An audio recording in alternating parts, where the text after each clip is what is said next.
देश प्रदेश में आपका स्वागत है और सबसे पहले खबर आपको असम से दिखाते हैं। असम पुलिस ने कहा है कि उन्होंने तालिबान के समर्थन में सोशल मीडिया पर पोस्ट करने के आरोप में 14 लोगों को गिरफ्तार किया है। असम पुलिस के मुताबिक तालिबान के समर्थन वाली 17 से 20 सोशल मीडिया पोस्ट मिली थी। गिरफ्तार लोगों पर यूएपीए भी लगा दिया गया है। गिरफ्तार लोगों में AIUDF के एक नेता, 2 मौलाना, एक मेडिकल छात्र और एक सिपाही शामिल है।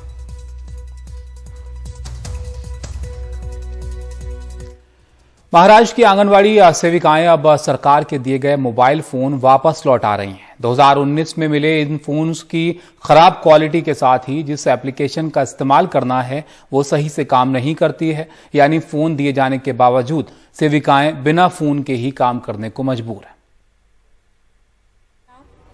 मुंबई के मानखुर्द इलाके में काम करने वाली आंगनवाड़ी सेविकाएं रोजाना इसी तरह घर घर जाकर बच्चों की जानकारी इस फाइल में इकट्ठा करती हैं। केंद्र सरकार ने इन्हें 2019 में फोन दिए थे जिसमें ऐप के जरिए ये जानकारी भरी जानी थी, लेकिन फोन की क्वालिटी भी खराब है और पोषण ट्रैकर ऐप अंग्रेजी में है, इसलिए अधिकांश लोग इसका इस्तेमाल ही नहीं कर पा रहे हैं। अब जब पोषण ट्रैकर ऐप जब इधर मतलब उन्होंने किया पोषण ट्रैकर, तो वो सब पूरा टोटली इंग्लिश में था। तो जब सेविका सब 10th पास है, कोई 12वीं, कोई ग्रेजुएशन, लेकिन जो 10th पास है उनको तो इंग्लिश का नहीं आता है, क्योंकि उनको समझ में नहीं आता इंग्लिश में कैसा भरने का। बेनिफिशियरी नेम भर सकते, लेकिन जो पूरा डेटा है वो तो नहीं वो लोग भर सकते ना इंग्लिश में का।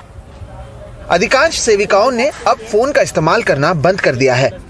2019 में करीब 1,07,000 मोबाइल फोन राज्य भर में दिए गए थे। फोन में गड़बड़ी होने पर भी सेविकाओं को अपने जेब से पैसे खर्च कर इसे बनाना पड़ रहा है।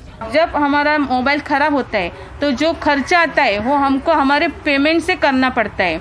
हमारा पेमेंट है 8,500 और खर्चा जब 2,500 कि 4,000 हो गया तो उसका हमारे पेमेंट से उसको अच्छा करना पड़ता है। तो अभी तो सिलेंडर के भाव भी बढ़ गए, 900 रुपया हो गया है, सब महंगाई बढ़ गई है और पेमेंट कितना है 8,500।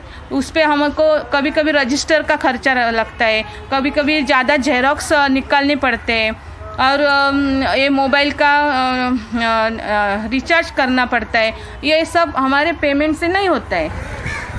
अब राज्य के कई हिस्सों में मोबाइल फोन को प्रदर्शन कर वापस लौटाया जा रहा है। आंगनवाड़ी कर्मचारी संगठन से जुड़ी शुभा अमीम का कहना है कि अब जब तक नए फोन नहीं दिए जाते हैं तब तक फोन के जरिए काम नहीं किया जाएगा।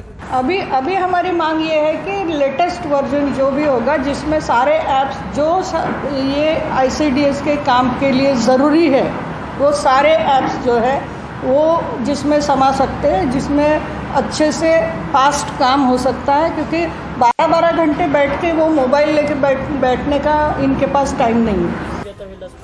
छोटे बच्चों को कुपोषण से बचाने के लिए काम कर रही इन सेविकाओं को केवल 8,500 रुपए का वेतन मिलता है। इसमें भी उन्हें सरकार के फैसलों के कारण पैसे उपकरण पर खर्च करने पड़ते हैं।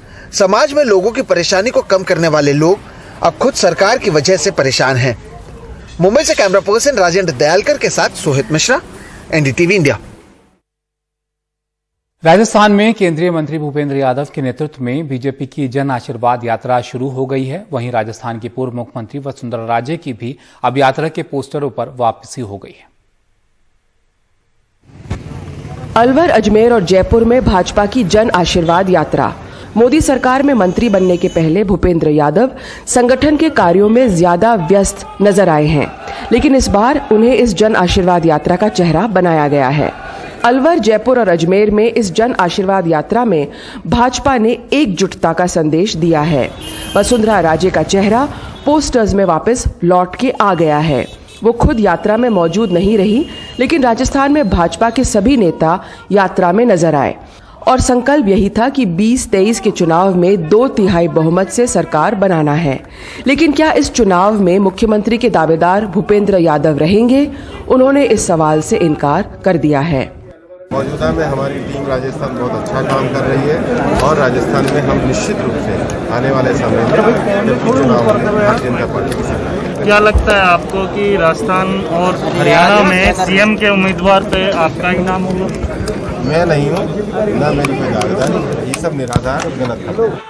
लेकिन साफ है कि भाजपा के लिए ये यात्रा का संदेश सिर्फ जनता से संपर्क करना नहीं है, लेकिन राजस्थान में अपने संगठन का भी नापतोल करना है।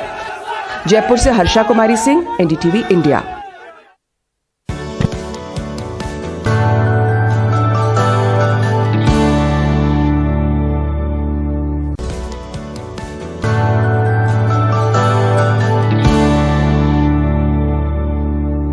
कोरोना का असर जो है वो मामले जरूर कम हो गए हों, लेकिन बाजारों पर अब भी देखने को मिल रहा है, और त्योहारों पर तो खास तौर पर, क्योंकि कुछ लोग एहतियात के तौर पर कम निकल रहे हैं और कई जगह पर दुकानदारी पर इसका असर देखने को मिल रहा है, और इसका असर अब ओणम पर भी देखने को मिल रहा है।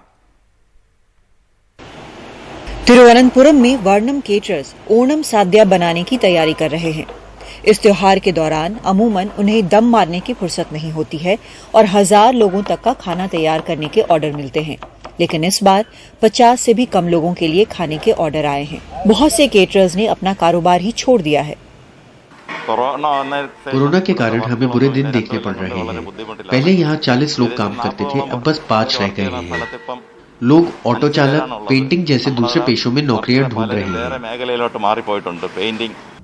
राजा महाबली की वापसी के जश्न में मनाए जाने वाले केरल के सालाना त्योहार में इस बार वो रौनक नहीं है। सरकारी जश्न रद्द कर दिए गए हैं क्योंकि राज्य में कोविड के मामलों में इजाफा होता रहा है। पिछले महीने देश के कुल कोविड के मामलों में से आधे केरल से आए थे। कोविड के कारण धूमधाम से तो जश्न नहीं मन सकता, लेकिन हम सरकारी नियमों का पालन करते हुए बहुत सादा ढंग से त्योहार मनाएंगे। इस साल विदेश और देश के दूसरे हिस्सों में रहने वाले केरलवासी भी अपने परिवार वालों के साथ ओणम मनाने नहीं आ रहे हैं। राज्य में बहुत सख्त नियम लागू हैं कि कौन और कितने लोग दुकानों या पूजा स्थलों में जा सकते हैं। तिरुवनंतपुरम से एसपी बाबू के साथ उमा सुधील की रिपोर्ट, एनडीटीवी इंडिया।